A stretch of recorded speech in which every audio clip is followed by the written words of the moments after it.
speaking of your Spartans.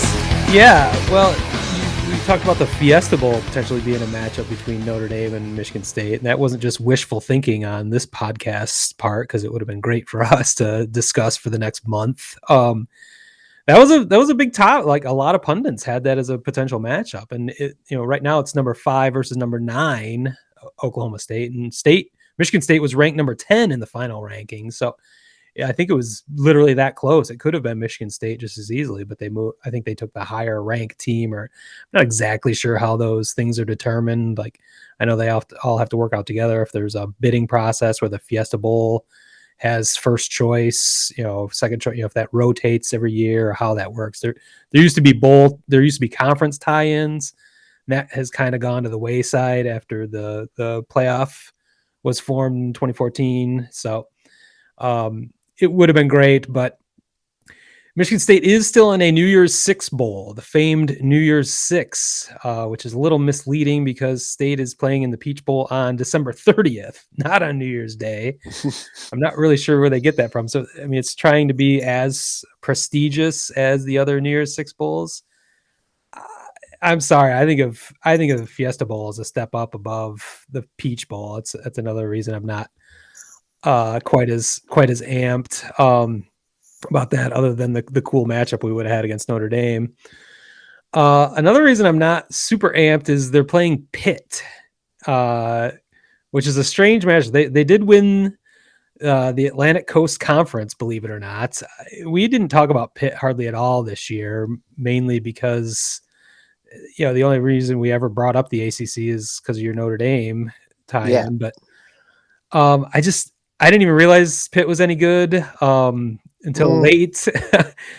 Did they even play Notre Dame? Is that one of their losses? I forget who their 2 losses are, but I don't. Did they play Notre Dame this year? I don't think they did. I mean, they should be you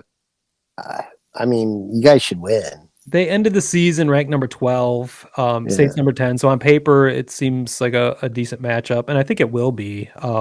I think it's definitely a game that State can win, especially getting healthy over the next month. That was a lot of what they just suffered a massive amount of injuries, and they actually had a flu epidemic going through the team the last week and a half of the season. So with the whole month to recoup, hopefully get the offensive line back, and certainly some health back in the secondary, the worst secondary in the nation. I think that helps. The issue is Pittsburgh has a potent passing offense, which could be the Achilles heel for Michigan State, led by Heisman hopeful Kenny Pickett.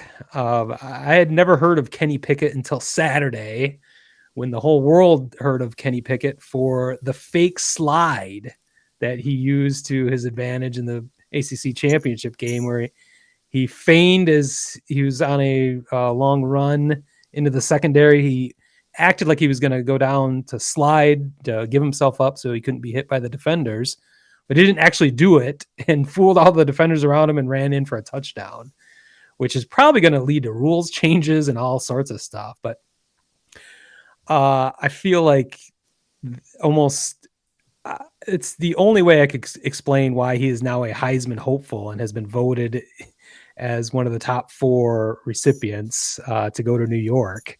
I'll get into that in a minute. But the other part of the Pitt-Michigan State matchup that is fairly interesting is Pitt's coach is Pat Narduzzi, former defensive coordinator for Michigan State under Mark D'Antonio, and the famed no-fly zone defense, where Michigan State actually had one of the best secondaries in the nation, as opposed to the absolute worst secondary they have right now. So that's an interesting tie-in. I was actually thinking Narduzzi at the time, if he had just held on for a couple more years, would have been the heir apparent to Mark D'Antonio. So there's lots of interesting tie-ins. He hadn't done a whole lot with Pitt up until this point, so it's interesting timing that he's finally figured things out there in Pitt, and just in time to face his former school in Michigan State in the Peach Bowl.